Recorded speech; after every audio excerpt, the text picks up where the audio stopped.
Video kami. I-video ko. Ma'am, na sumakit doon tiyan.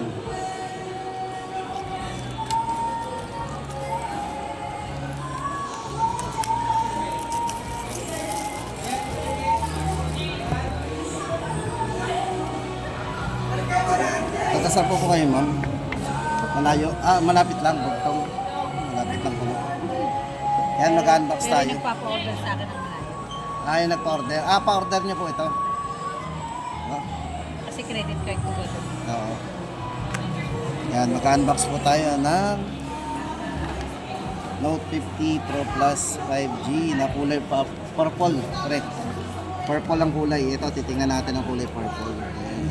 Kasama ng tempered, ma'am.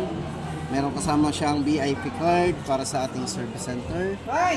Yan, special. Pinagawa yan ng gabi. Oo, ito ma'am. Ito ipapakita mo. Pero dito rin nadali. Sa may Big Ben, ma'am. Second floor. Ito ma'am, check natin ang design ng ating kulay ng purple. Napakaganda ng purple.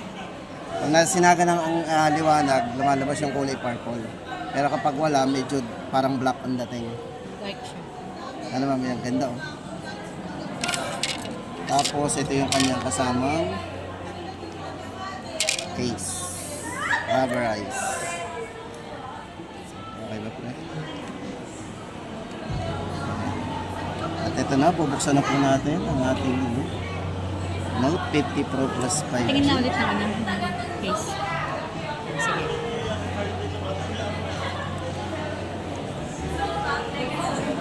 Yung nasa box eh.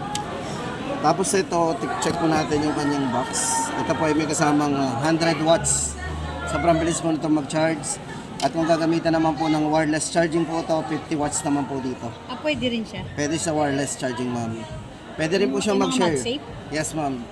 Pwede rin siya mag-share ng battery. Halimbawa, lahat ng brand ng phone na gumagana sa wireless charging, pwede po siyang manghingi ng battery dito. Kay Note 50 Pro Plus. I-on lang po natin ang kanyang yan, yung reverse wireless charging po. I-on lang po natin. May nanos.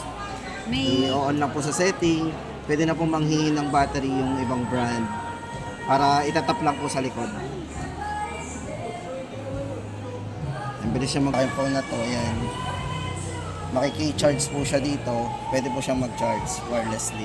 Pero kailangan tanggal yung case. Pero makapal ang case, ma'am, pwedeng tanggalin. Pero pag tumatagos na, pwede naman. Tumatagos po yan kahit naka-case. Teka nga kuya, ano mo nga. Itin mo nga yan. Pakita ko, ma'am, sa inyo yung ano. Ayan. Hindi ulit. Pag gagamitin niyo, ma'am, yung kanyang battery, mag-share kayo ng battery. Punta po kayo sa setting, itatype niyo po ang bypass. Pag-click niyo po ng bypass, andito po yung bypass charging, andito yung reverse. So yung reverse, ma'am, pag naka-on yan, ready na po yun, pwede na po tayo mag-share. Tatap na po yung ating wireless phone, ay yung mga phone natin na gumagana sa wireless charging. Magcha-charge na po yung kanyang yung phone. Ito, sobrang lobat lang po niyan, yan nag-charge po. Wirelessly, ibig sabihin po, makakapagbigay na siya ng battery. Siya ang magbibigay ng